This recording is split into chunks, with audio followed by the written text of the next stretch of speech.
The Book of Kells, listed by UNESCO in its Memory of the World Register, and seen by more than 10 million visitors since 1992. An Irish national treasure, and one of the few medieval texts of global renown. Crafted in the late 8th century at Iona, and then, after repeated raids in the early 9th century, hastened away from that famous isle by refugee monks to what they called the new settlement of Cwm Cíl, otherwise known as the Monastery of Kells. Now, this revered manuscript, long bereft of its medieval jeweled casing and rebound in the 18th and 19th centuries, is carefully preserved in the east end of the library of Trinity College Dublin, in a specially designed room for the display of 2 of its Gospels per day. For centuries, many believed the Book of Kells was the masterpiece of Saint Cwm Cíl, also known as Saint Columba, the charismatic and learned founder of the Monastery of Iona in 563. For more than 200 years, Iona produced generations of monks who spread their zeal for Christianity, manuscript production, and learning not only to the obvious locales of Ireland, Wales, Scotland, and England, but remote lands such as modern-day Switzerland, Austria, and the Ukraine. The Book of Kells itself reveals the extent of the intellectual, spiritual, and material networks of Celtic monasteries. The illustrations entail an array of colors, including orpiment, a yellow fashioned from arsenic sulfide extracted from volcanoes in Italy. The Latin text for the Gospels primarily copies the late 4th century Vulgate of St. Jerome, but the words are astonishingly written in a uniform, highly decorated script unique to Ireland, Scotland, and Northern England, known as insular script. The initial pages for each Gospel are lavishly illustrated in mesmerizing patterns of lines, swirls, and images that have a stunning similarity to carpet weaves in the Coptic Christian communities of North Africa. More than a remarkable work of art, the Book of Kells illuminates the dynamic monastic culture which produced it. Ireland, a polytheistic patchwork of tribal kingdoms, was never occupied by the Romans. Yet, by the 4th century, there is clear evidence of both Latin literacy and Christianity. Their appearance, a century or more before the missionary and organizational efforts of St. Palladius, Patrick, and Finian, still puzzles scholars. Even more befuddling are the clear parallels in the following centuries between images and high crosses and manuscripts from Celtic monasteries and art found in Greek and Egyptian churches, manuscripts, and weaves. When the Roman Empire fell in the 5th century, most of Europe became a hodgepodge of territories controlled by Germanic, Scandinavian, and Slavic tribes. England and Scotland became a mix of Romanized British territories like Wales, lands controlled by native tribes like the Picts, and lands increasingly dominated by Germanic-speaking Angles, Saxons, and Jutes. Thanks to the less than solemn or sober celebration of March 17th, most folks in North America have a rough idea of the influence of St. Patrick on Irish Christianity. However, the efforts of other clerics are of far greater importance for understanding the culture which produced the Book of Kells. In the late 5th and early 6th century, St. Finian and others who had experienced monastic life in Gaul catalyzed a zeal for monasticism among Irish clans. Entire families and farming communities became monastic settlements. Some communities flourished and began to produce cohorts who left the settlement to found new monasteries overland and oversea. These new establishments further fostered the 4 passions of Celtic monks: love of travel, love of nature, love of learning, love of art and text. The connections between Celtic monks and Christian communities in North Africa are not only artistic. Celtic monks were inspired to challenge themselves spiritually and physically by tales of the father of Christian monasticism, St. Anthony of Egypt. Seeking to imitate Christ's period of fasting for 40 days and 40 nights, Anthony ventured to the eastern desert of Egypt to test himself physically and spiritually. There, he gained fame throughout the late Roman Empire for his mystical visions and otherworldly ability to abstain from food and drink. He also organized those who sought to follow his ways into communities of men and women living a very ascetic lifestyle. Irish monks cherished tales of St. Anthony, but lacking a desert as a testing ground, they developed their own form of trial and subjection to the will of God: travel. A common Latin term for Celtic monks between 500 and 900 AD is peregrini, meaning pilgrim. Celtic monks believed that travel provided them with a form of self-exile by removing them from the comfort of their families, whether literal or monastic, and putting their lives in God's hands. Some monks traveled beyond the borders of their own clan to establish monasteries in neighboring lands. Others, like St. Columba in 563, took to the sea in coracles and curas to found monastic communities well beyond Ireland. Their passion for encountering God and testing their spirit through travel produced monastic communities as far off as Columbanus' foundation at Bobbio in northern Italy and Gall's hermitage at St. Gallen in Switzerland. Others established communities in seemingly inhospitable locations, such as the crags of Skellig Michael and the caves of Iceland. The poems and art of Celtic monks reveal that they regarded nature as more than red in tooth and claw. Celtic monks retained their ancient traditions of looking to nature for signs of the gods, or in this case, God. Encountering and contemplating nature provided a chance not only to test oneself, but also a chance to see the vastness of God's power, beauty, and goodness. In the land which had never known Roman occupation, Latin literacy and Christian spirituality flourished in the centuries after Patrick and Finian, to the point that Irish monks and their disciples in Scotland and northern England began to export their expertise to the kingdoms of continental Europe. Though an oral culture, the Celts had always had a solemn respect for the power of bards as the keepers of ancient lore and languages. Tribal chiefs patronized bards to craft elaborate tales about the lineage of their clans. Memorization of languages, incredibly long poems, and the various locations of sacred places were key to bardic development. When the Irish embraced Christianity, they didn't jettison such fondness, but instead merged it with the church's emphasis on writing and reading as a distinct characteristic of being a monk. Thus, most famous Celtic monks were renowned as scholars, who from memory alone could teach their students Latin, Pictish, Old Irish, Anglo-Saxon, and Frankish. The Scoti, as Celtic monks were often called, became so famous as teachers that Germanic kings in the 700s sought their presence as court tutors. The most famous of such tutors was a monk who had studied at Iona and Lindisfarne, Alcuin of York. Alcuin became the advisor and teacher to the most powerful king in Europe, Charlemagne, and he helped inspire this renowned warrior to embrace a love of learning. At Alcuin's urging, Charlemagne ordered that all monasteries and cathedrals in his kingdom establish Latin grammar schools for girls and boys. One of Charlemagne's heirs ordered that monasteries copy as many manuscripts as possible, thus preserving the works of Plato, Ovid, and Virgil, as well as others, from loss. This emphasis on copying ancient texts resulted in a notable development in textual communication.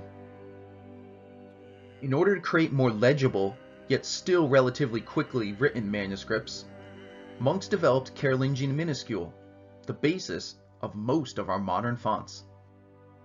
The Book of Kells, the Lindisfarne Gospels, and the high crosses scattered throughout Ireland and Scotland evince the monks' reverence for art as a means of glorifying God and inspiring the viewer.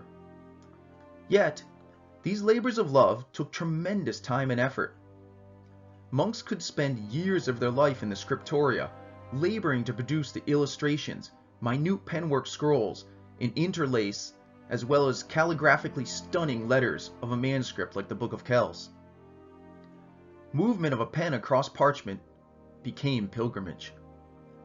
Celtic monasteries produced thousands of manuscripts containing original works of theology or spirituality, classical texts, and early Christian writings.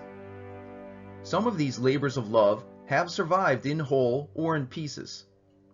Scribes in monasteries in Ireland and elsewhere produced gospels which contained similar lacing, lettering, and even carpet pages as the Book of Kells, but they either do not match the overall quality of Kells, or they have only survived in fragments. The Book of Kells is artistically and calligraphically impressive, but it's also impressive simply because it's a survivor from an age when far too many labors of love from the scriptoria did not survive. Scribbles in the margins of manuscripts, unsurprisingly termed marginalia, give us some insight into the daily toils of those who crafted manuscripts like the Book of Kells.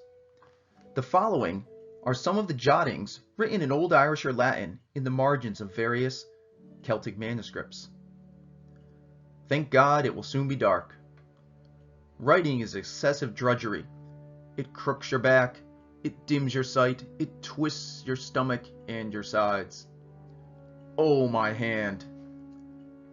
As the harbor is welcome to the sailor, so is the last line to the scribe. It is very cold. St. Patrick of Armagh, deliver me from writing. The ink is thin. Let me not be blamed for the script, for the ink is bad, and the vellum is defective, and the day is dark. A curse on thee, O pen! This parchment is hairy. God blessed my hands today. And lastly, one poor scribe who clearly wasn't feeling well or his allergies were acting up that day. The phlegm is upon me like a mighty river, and my breathing is labored. A 9th century Old Irish poem is found in a manuscript from Reichenau Abbey, also a Celtic establishment in southern Germany. And this poem details the love of a scribe for writing and the love of his favorite cat for hunting. Lastly, there is this marginal gloss found in a 9th century copy of a Latin grammar written in Ugham, an early medieval alphabet. In Old Irish, the word reads, ale killed. In other words, massive hangover. The poor scribe, whose head no doubt was hurting that day, decided to jot that word in the margins to make sure everyone realized that if there were any mistakes on that page, there was a reason why. These quips remind us that the creators of the Book of Kells were not otherworldly entities whose mystical minds remained detached from the daily struggles of life. They were as human as you or I. Don't sell yourself short when it comes to your potential for creativity and beauty.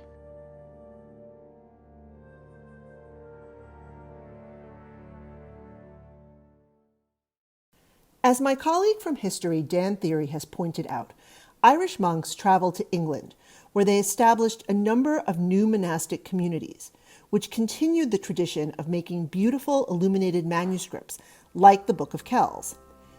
I'm Christina Carlson from the English department, and in keeping with that history, I want to look at an old English poem that is a reflection of that shared cultural context.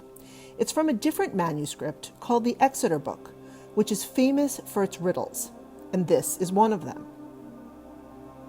A life thief stole my world strength, ripped off flesh and left me skin, dipped me in water and drew me out, stretched me bare in the tight sun.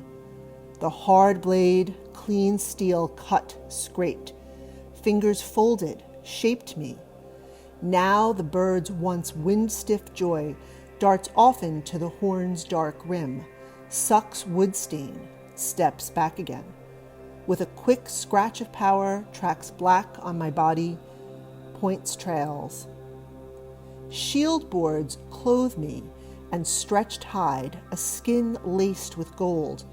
The bright song of smiths glistens on me in filigree tones. Now decorative gold and crimson dye, cloisoned jewels, and a coat of glory proclaim the world's protector far and wide. Let no fool fault these treasured claims. If the children of men make use of me, they will be safer and surer of heaven, bolder in heart, more blessed in mind, wiser in soul. They will find friends, companions, and kinsmen more loyal and true, nobler and better, brought to new faith. So men shall know grace, honor, glory, fortune, and the kind clasp of friends. Say who I am, glorious, useful to men, holy, and helpful from beginning to end. The medieval audience for this riddle would have immediately recognized the answer as book, or as we might say, manuscript, to denote a book made by hand, and probably specifically a gospel book, which is exactly what the Book of Kells is. On one level, the poem is a wonderful testament to the ways in which books were made at this time, as well as to all the creatures who gave their lives to the process. The hides of sheep or cows were stretched out and scraped clean to produce a writing surface called vellum, which was much more durable than paper, and a reason many of these manuscripts have survived. Once folded into pages, the vellum was turned over to scribes and illuminators, who produced the words and images respectively. This too involved sacrifice on the part of the natural world. Birds gave over their feathers for quill pens, those same sheep or cows their horns to hold ink, and as my colleagues in the sciences will explain, many a plant, berry, shell, and mineral yielded up its pigment for that ink. The final product was bound in a protective covering that was often decorated with gold, silver, and gems, making these manuscripts among the most valuable material objects of the medieval world. But as we know, riddles work on multiple levels, and while this riddle is an excellent poetic description of how medieval manuscripts were made, it is just as concerned with the content of those books. As I said earlier, the Book of Kells is a gospel book, the greatest example of this most common type of illuminated manuscript produced during the early medieval period. The Celtic monks took very seriously the opening lines of John's Gospel. In the beginning was the Word, and the Word was with God, and the Word was God. For them, the act of creating one of these manuscripts was not just about recording content, but about manifesting the Word made flesh. Just as during the liturgy of the Eucharist, believers acknowledge that the fruit of the vine and the work of human hands becomes God, these gospel books displayed on the altar during the liturgy of the Word would have had a similar function, invoking God among us. When we read the poem in this light, it becomes apparent that the distinction between form and content collapses in these manuscripts. Sister Kathleen Degnan has described how Celtic spirituality embraces God in all of creation, and this poem reflects that sensibility, as the living creatures who died to produce the manuscript participate in Christ's salvific act. Like him, with him, they are baptized and crucified, pierced and marked, and thus transformed into something that is not only of transcendent glory, but also of help to humankind, as it reveals the way to salvation. Or, as the poem itself says, if the children of men make use of me, they will be safer and surer of heaven, bolder in heart, more blessed in mind, wiser in soul. The riddle reveals how the thing itself and its meaning are the same. This sensibility is reflected in the manuscripts themselves. One look at the Book of Kells, and it is apparent that this was not a book intended to be held and read. Its scale is too large, and its letters made for beauty more than intelligibility. This is nowhere more apparent than in its historiated initials, and none more so than the Cairo page, largely considered to be the single greatest work of medieval manuscript illumination. Cairo are the first two letters of Jesus' name in Greek. Taken together, their cruciform shape was often used to represent Christ in the early Christian church. In the Book of Kells, these letters are found near the beginning of the Gospel of Matthew, the first time Jesus' name appears in the Gospels, and they are not meant to be read so much as experienced, all at once, as a whole. The Irish monks who illuminated the page not only rendered the name of God with the appropriate beauty and majesty, but also filled it with images that continued to reflect back on the spiritual reality manifest on the page.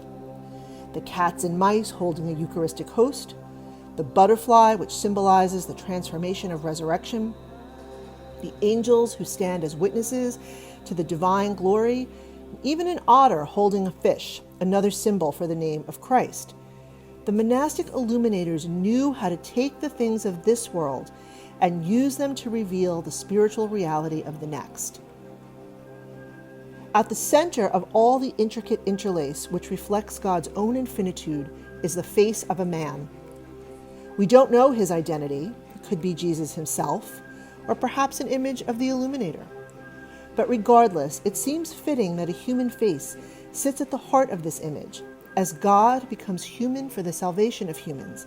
And for the monks, the Book of Kells was a means of conveying that message in both form and content. Through it, as the poem says, men shall know grace, honor, glory, fortune, and the kind clasp of friends. As you've been looking at images from our facsimile of the Book of Kells, you may have noticed what look like holes in some of the pages. Our videographer, Ian Limbaga, asked what they were, and our archivist, Natalka Sawchuk, explained that they are a replica of wormholes, since the makers of the facsimile wanted it to be as close to the original as possible. Bookworms were a real problem in the Middle Ages, and perhaps not surprisingly, the Exeter book has a riddle for that as well. A moth ate words. That seemed to me a curious occurrence when I heard of that marvel, that this worm gulped down the utterance of a certain man, this thief in the dark, his illustrious discourse and its tough foundation. The pilfering visitor was not a whit the wiser, because he had gulped in these words. So maybe those playful monks didn't include a butterfly at all on the Cairo page, but a moth looking for a snack. It seems even moths get to participate in the miracle of incarnation.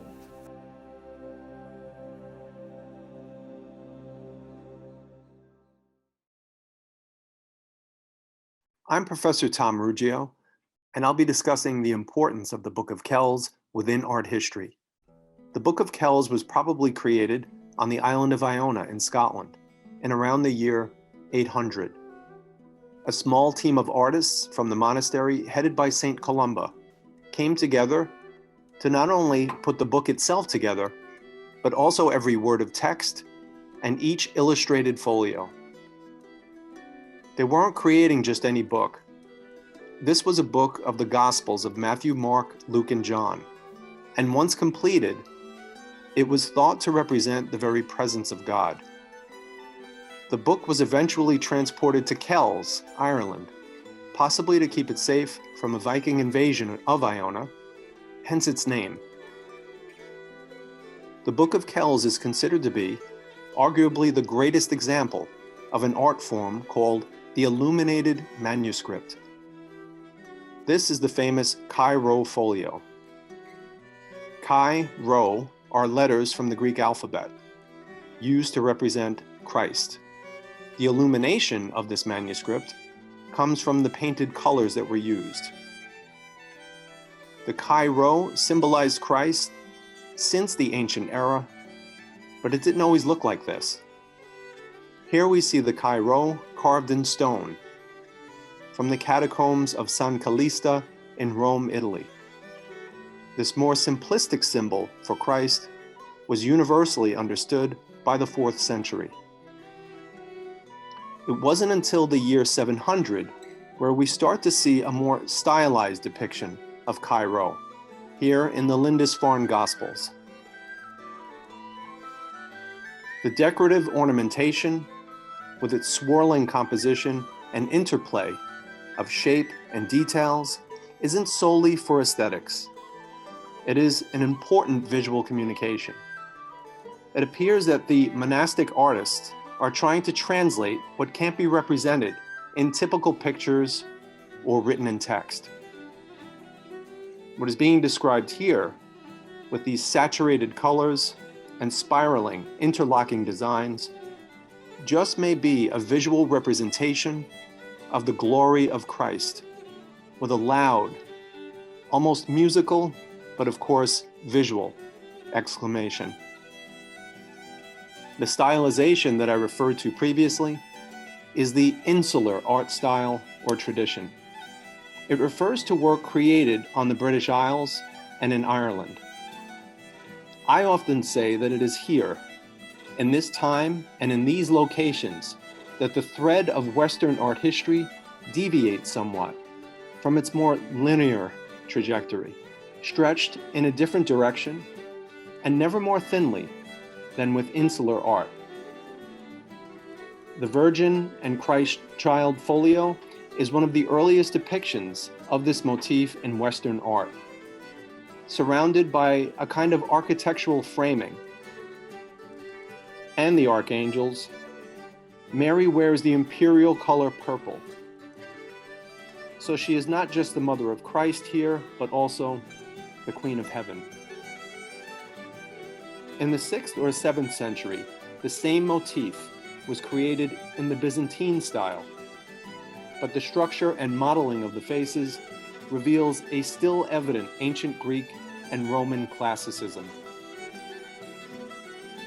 Many centuries later, the work of the proto-Renaissance artist Giotto presents a desire to create the forms of the human body and naturalistic space.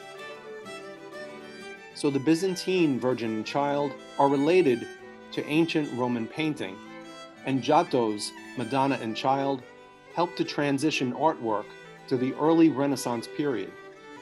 But the Virgin and Child in the Book of Kells is unique.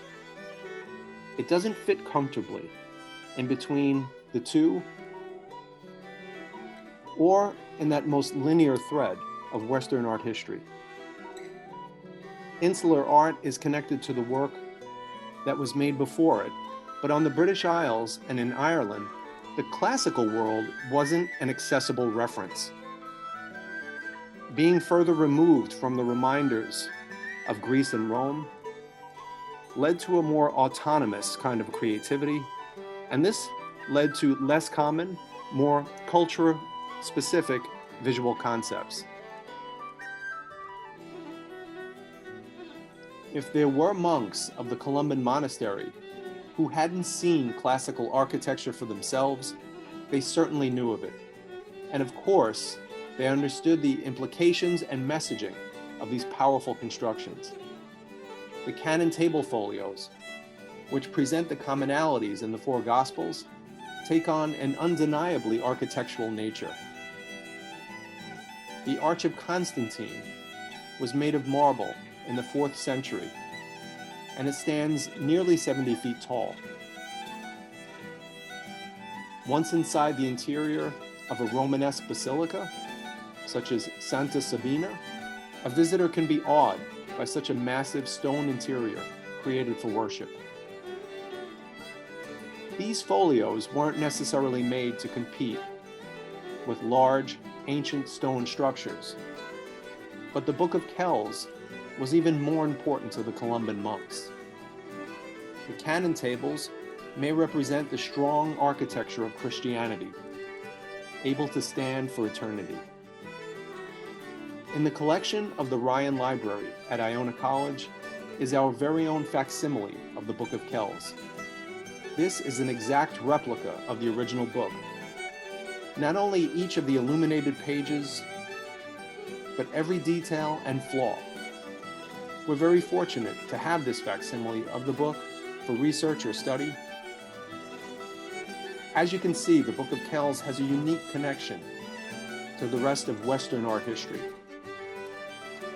Having this incredible facsimile, however, helps connect our college to the Isle of Iona and the teachings and creative traditions of the Columban Monastery. Please feel free to pay a visit whenever you like. The pages of the Book of Kells are vellum, a calfskin parchment that is very high quality, that is, very thin and smooth. Parchment is created by removing hair and tissue from animal skins, usually goats, calves, or sheep, then stretching and scraping the skin to create a very thin, smooth writing surface. To remove hair and tissue, the animal skin is treated with a very strong alkaline or basic material. The soaking mixture was often lye, which is very concentrated base. The base helps to change the structure of the flesh and hair, begin to break them down, and it aids in washing them away, leaving behind the major building block of skin, a protein called collagen.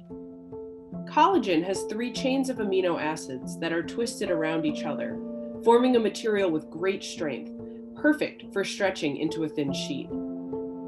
As the skin is stretched and scraped, it becomes thinner and thinner. Some high-quality vellum also had chemical powders or mixtures of chemicals applied to the surface to improve the uniformity and the color.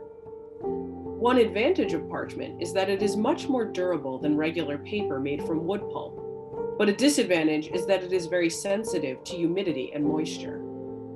Manuscripts and historical documents that are written on parchment, like the US Constitution, as well as the Book of Kells, must be stored in controlled humidity to maintain the life of the original documents. Parchment is the surface on which the beautiful illustrations and words were set for the original Book of Kells.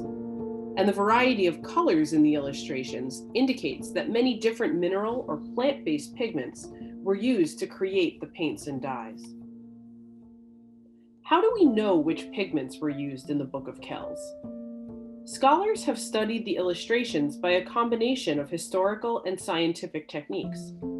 Common pigments of the time period and the geographic location, perhaps identified on objects of a similar age or from similar regions, provide a starting point for identification of pigments in the Book of Kells.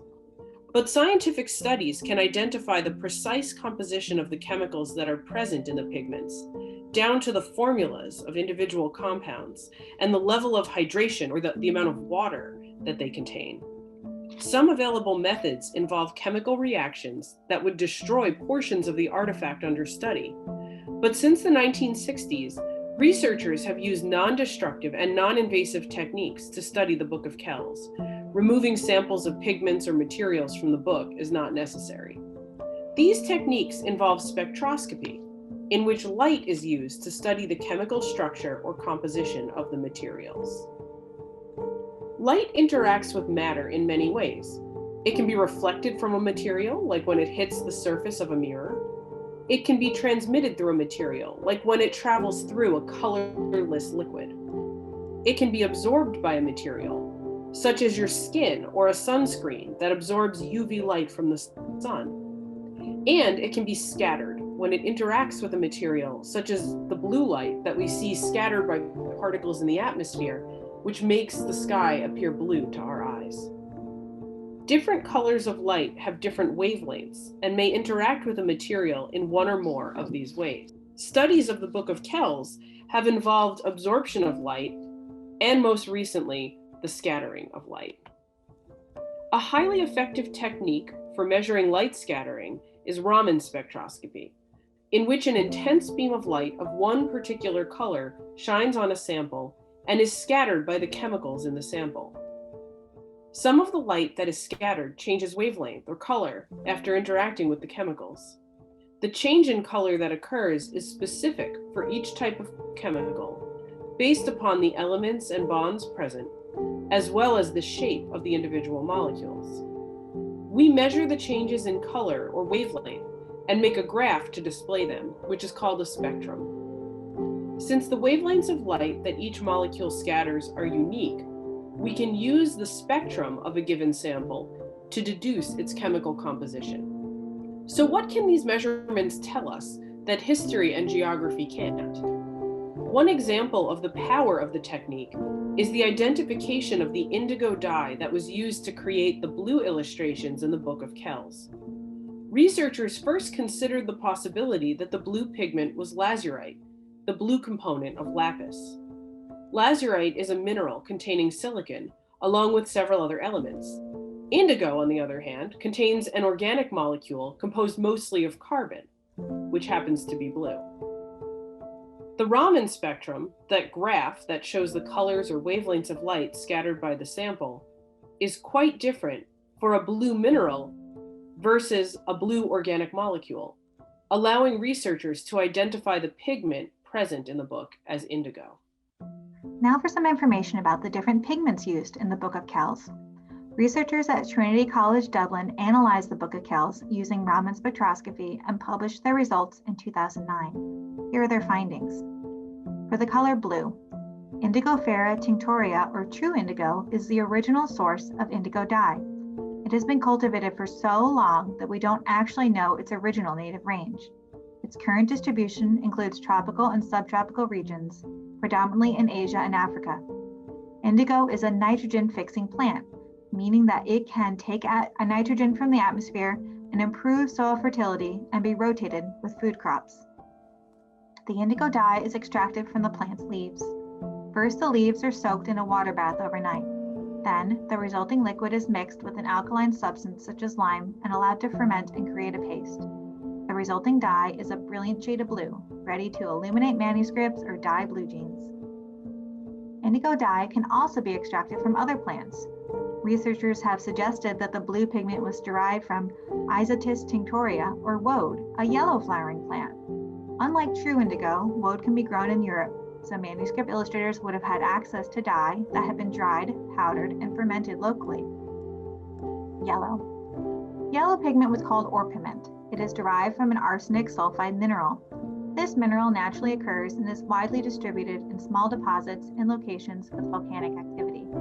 The pigment is toxic to people and was sometimes used to dye paper yellow and give it insecticidal properties. White.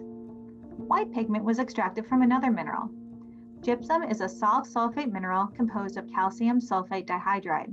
It is widely distributed in mined to create products you're familiar with, such as chalk, drywall, and plaster. It is commonly formed as an evaporite, or a mineral deposit left after the evaporation of a body of water. Black. Spectroscopy has identified two possible sources for black ink, both of which are probably used. Black sites in the Book of Kells were found to contain carbon, or carbon black, which results from the incomplete combustion of petroleum products. Black was also created from iron gall ink, or standard ink. It is a purplish brownish black ink created from iron salts and tannic acid. The ink was often prepared by mixing iron sulfate or vitriol with tannic acid from oak galls and gum arabic from the acacia tree. The word tannin in tannic acid refers to a group of chemicals that can tan hides to make leather. Tannins are present in leaves, but were often extracted from oak galls. Amazingly, oak galls are created when a parasitic wasp lays her eggs on an oak tree. This stimulates plant hormones, which create the circular gall structure which feeds and protects the developing wasp larvae. Oranges and reds. Oranges and reds were created with red lead, or lead oxide. Red lead is also called minium since it was mined from the river Minias in northwestern Spain. Purples. Purple pigment is orcine, a dye produced from the lichen Roselia tinctoria. A lichen is an amazing example of a symbiotic mutualism, or two species that live closely together and both benefit from the interaction. Lichens are composite organisms that arise when several species of fungi combine with algae or cyanobacteria. It's really amazing that the unassuming greenish-gray lichen contains orcinol, a chemical that when extracted and mixed with ammonia, typically urine, produces a brilliant purple. These primary pigments could be mixed together to create new colors. For example, green pigment, or vergot, was created by mixing indigo blue and yellow orpiment. White pigment from gypsum was mixed with the colors above to create the diversity of brilliant colors present in the manuscript. My name is Sister Kathleen Noon Degnan. I'm a sister of the Congregation of Notre Dame, and I am a former professor, retired now from the Department of Religious Studies at IONA College. Now I am the founding director of the Degnan Institute for Earth and Spirit here at IONA. And it really is my joy to participate in this very, very special webinar on the illustrious Book of Kells, a sacred treasure among the works of the human spirit. For indeed, the Book of Kells is more than a unique work of art. It is a unique work of the tri-spiral soul, cosmic, human, and divine.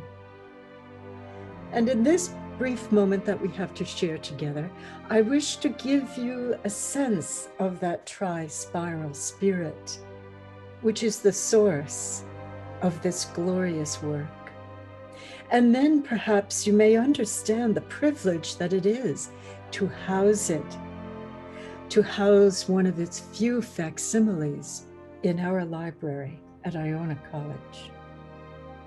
Even more, I hope you'll come to understand the unique privilege it is to hold space for the memory of this sacred book and of its makers, and of the deep story it means to tell all of us. A deep story entrusted to us, to the Gales of Iona, to continue. So let us begin. The story of the Book of Kells and the story of Iona are one. It begins to sound from an emerald island in the North Atlantic era, Ireland. Once a culture of druids and shamans who worshiped the cosmic forces and the elements, a great transformation began to occur in era, as early perhaps as the 3rd century, when barefoot monks from the Middle East made their way to this island of Era to escape the violence and desolation of a crumbling Roman Empire. These barefoot, unarmed monks came in search of new deserts. Deserts obviously no longer made of sand, no longer in wilderness, akin to the aridity of the Middle East. But now they came and discovered that they could seek their God in the glorious natural world, in nature, in silence, in solitude. And they came moving westward until they reached the end of the world, because Ireland was as far as they or anyone could go. It was the end of the known world. And so they found new deserts of lush forests and a green world, the green world of the island, and deserts that they discovered on rocky mountains rising up from the sea. It was not long before these monks and the wondrous gospel that inspired them had transformed this island of druids into a Christian culture with the living God at its center, the living Christ as its icon, and the living gospel as its word of life. The Irish monks are said to have saved the wisdom of early Western civilization, empowered by their hunger for learning and knowledge, their reverence for books, their penchant for building schools, and to live for the joy and the development of the mind, for enlightenment. One of these early Irish monks is very well known to you and me. This monk so hungered for wisdom and for the learning from books. And his name, of course, was Columba, our Saint Columba, whose spirit continues to inspire us Gaels, even as his statue stands among us, the center and the heart of our campus, offering to us a silent blessing every time we pass beneath his staff. And it is his story that leads us even now to our own story, to this story of IONA, which is the continuation of his monastic university in time and space. And in his book of the Gospels, which the Book of Kells is the illumination of, it was begun, no doubt, on his monastic scriptorium in his monastic university. On Iona, a small island off the Scottish Hebrides, just off the north coast of Ireland. And probably completed in an inland monastery called Kells. And this book, this glorious, unique, one-of-a-kind, never before, never again book, stands as the singular and most sacred book in our library at Iona College.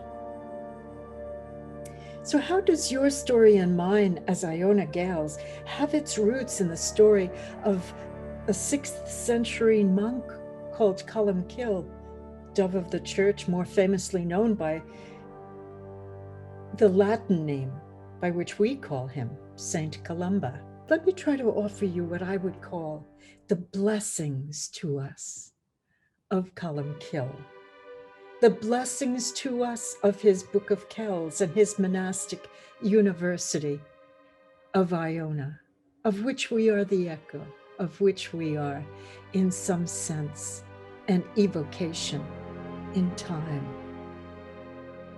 These blessings that are meant for you and meant for me are also meant to be through us for the whole world.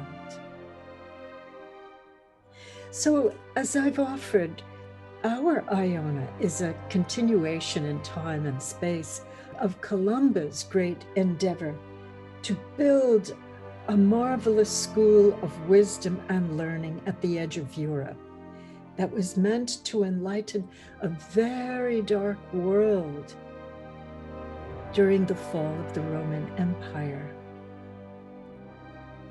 In that vision of being a light of wisdom and compassion rooted in the gospel of Jesus, he built his Iona, where he would train his monastic scholars in their thousands to be missioners of wisdom, schooled to become a new kind of humankind, insightful, learned, compassionate, who would then bring the light of their learning back to an old world in ruins, to bring the foundations of a new kind of human culture to be transmitted in these monastic universities that they would build for the preservation of all that was worthy of being rescued from the demolished libraries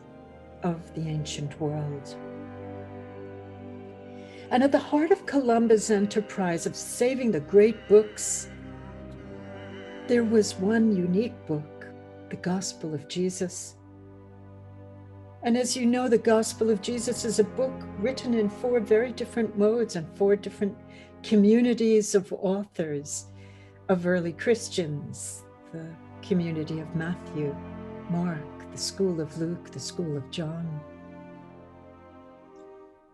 And the marvel of this Book of Kells is that it is a compendium of these four Gospels in one glorious, actually in one fabulous creation that inscribes not only the sacred words and the story of Jesus, but delivers them inscrolled and embellished in the wildest of calligraphies and illuminations. In these illuminations, these artistic expressions that embellish this marvelous book, there is conveyed something of the cosmic sensibility of the Book of Kells. The book's sense of magic and mystery, its sense of the connection of all the elements of the natural world to animals and to fabulous creatures that live only in the creative, inspired imagination of these young, early Celtic monks. So here are some of the blessings that I feel we're receiving, but a few that I've been given by my encounter with the Book of Kells and that I pass on to you. So please, my dear Kells, pass them on anew because they're meant for the world. Receive the blessing of the spirit world, transmitted by sages and scholars, by artists and artisans, all bundled into this one Book of Kells. Receive the book of creation, of the waves and the rocks and the fertile earth from which spring up the life of our one commune, this living earth. In the creatures of earth, all these are first relations, the great tribes of living kind who live on the pages of this remarkable book and generate its cosmic vitality. Receive the blessing of the good news written herein, of the new creation in the Christ mystery, being born anew in you and me at every chosen instant, being born always and everywhere, since this Christ energy is primordial and universal. Receive the blessing of Iesu Christ, Mary's Son, the beautiful Son of the High King of Heaven, brother to all the tribes of humankind, who gave his life to preach, to teach, and to heal us into a new way of being. Be blessed by the spirit of IONA, which we keep alive in history, that calls us to learn and be transformed by wisdom and go forth in generous compassion to love and to heal the world, to move the world, as we say, toward grace. Be blessed by the spirituality of IONA, of cosmic wonder, of earthly vitality, of human solidarity, of the love of all creatures in the mystery of the one called the Christ, the Anointed One, who's brought hope of a new creation to birth. So may you live in these blessings as the forever member of the family of Iona, beginning with Columkill and going on into this new millennium as bearers of blessing for our world, as healers and protectors of the living earth.